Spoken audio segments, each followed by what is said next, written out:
Well, hi there, Internet. My name's Court, and you've got courtside seats for my review of Last Moment of Clarity. Let's do it.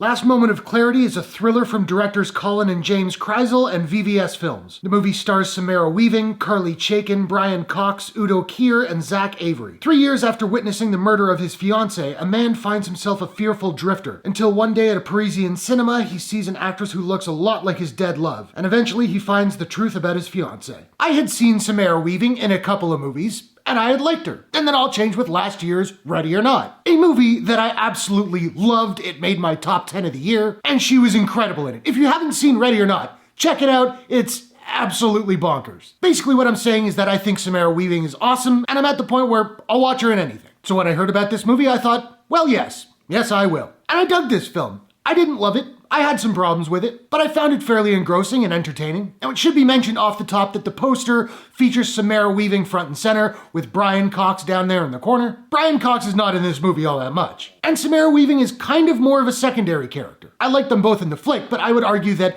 Avery and Chaikin are the leads. Now, Avery I'm not familiar with at all, and I thought he was pretty good, although the way the character was written, he's kind of at one level for most of the movie, but he isn't fine. Chaikin, whom I know from Mr. Robot, I really enjoyed her performance in this film. Hers was the character that I was most interested in. And I love Udo Kier. Again, he's in 2 scenes. He's good in the 2 scenes, but 2 scenes. Now, for a thriller, this movie is a slow burn. It takes a while to get going, and while I wasn't bored, I wasn't thrilled either. It's really more of a drama for the first 2/3, and then it kicks into the thriller aspect at the top of the 3rd act. But once it does start going in that direction, I found it pretty tense. I was also totally invested in the quasi-mystery aspect. I will say I found the dialogue a little bit clunky at times. And the movie did have one, at least to me, really big logic problem. And I was actively trying to let go of it so I could just enjoy the movie, but it just kept gnawing at my brain. I was hoping that at some point in the film there would be some big reveal that would somehow solve it.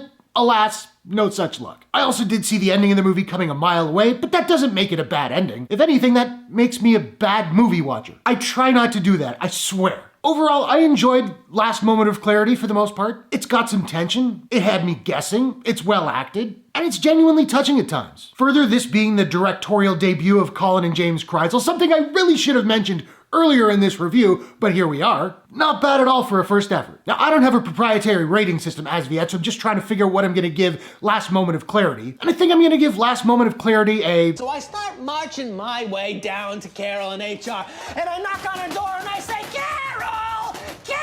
Out of 10. So now I wanna know, have you seen Last Moment of Clarity? What did you think about it? What is your favorite thriller movie of the year so far? Whatever your thoughts, hit the comments below. Let's discuss. If you enjoyed this review, please smash that like button and give it a share if you really enjoyed it. And hey, why not take a second, do me a favor, click subscribe and ring that bell to subscribe to my channel for more movie reviews, entertainment news, trailer reactions, all that good stuff. Hope you guys are all safe and healthy. Thanks very much for watching. I'll see you all in the next one. Take care.